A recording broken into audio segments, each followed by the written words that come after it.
just now.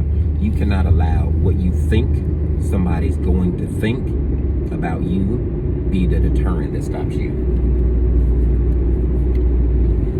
You know, you have no idea the power of your mind, the power of your words.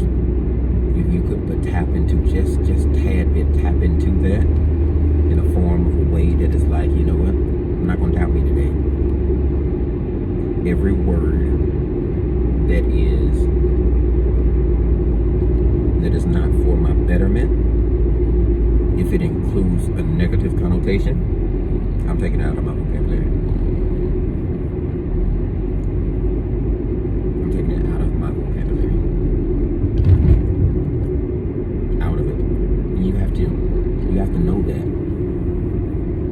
So, if you're a believer, if you're spiritual, we're looking up and lyrics, right? I put it on my heart one day to be like, you know, what are you listening to? Why is music so influential to you? Like, why are you so moved by it? Moved by it, not really manipulated by it, but you're moved by it. Like, it becomes a spiritual move. It becomes like something that you feel. I mean, music, you can feel it, but you haven't even said nothing. Like, you don't even have to sing along with it to feel it, and it becomes your whole mood. So look that word up, right?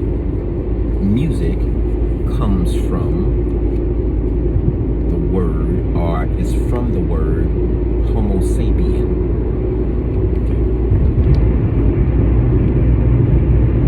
Homo sapien is something that is what the modern day humans come from. Hear me?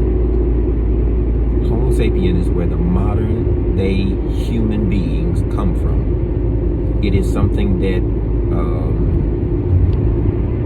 is in extant existence, which means it did exist and it still exists. I lost somebody. Music is not a human being. Music is a spirit. Lyrics are spiritual. They become the contract for which you give up your time, you give up your life, you give up this and that for, by giving your time to be influenced by spirits. You don't believe me? Of course you believe me, because you look at, you listen to, you allow music to motivate, influence, discourage, to manipulate, to improve you, or to move you. We all do that. Be careful what you listen to. Since the eyes and the ears are the windows to the soul. And stop agreeing with stuff that you don't want in your future. I was just talking to Faye about that. I'm like, you have to be careful what you agree to. You have to be careful what you agree to. In the bigger picture of things, is that, like, we're in a spiritual fight. Believe it or not, we're in a spiritual fight. So if it's not bringing you to God, it's taking you from Him. There is no gray. And in gossip, in passing conversation, if somebody tells you, or is like, you know, when your man is cheating, when he does this, does that, say this, say that, then it's like, passively, we agree to gossip, and the devil wins. Listen to me. It sounds crazy, right? You agree to something that you have not seen, that you don't know, that you've not experienced, but for some reason you're agreeing to it. And if it's not bringing you to God, then it's taking you from Him, because the devil just got you in contract form agreeing that's your future. You have to be careful what you agree to, and watch it.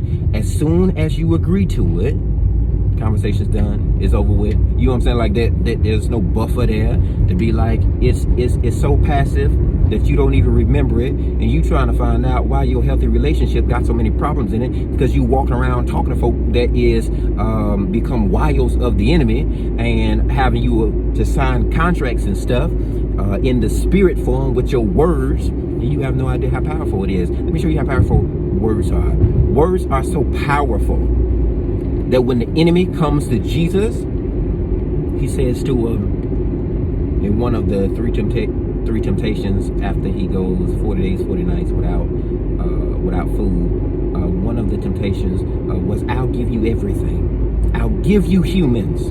I'll give you mankind. I will give you what the plan of salvation is without you even dying. I'll give it to you. All you have to do is worship me. He says, all you have to do is say it. He said, you must be crazy. You must have lost your mind to think I would agree to something like that. And we look at it and be like, man, it's just words. Just say it. Just say it.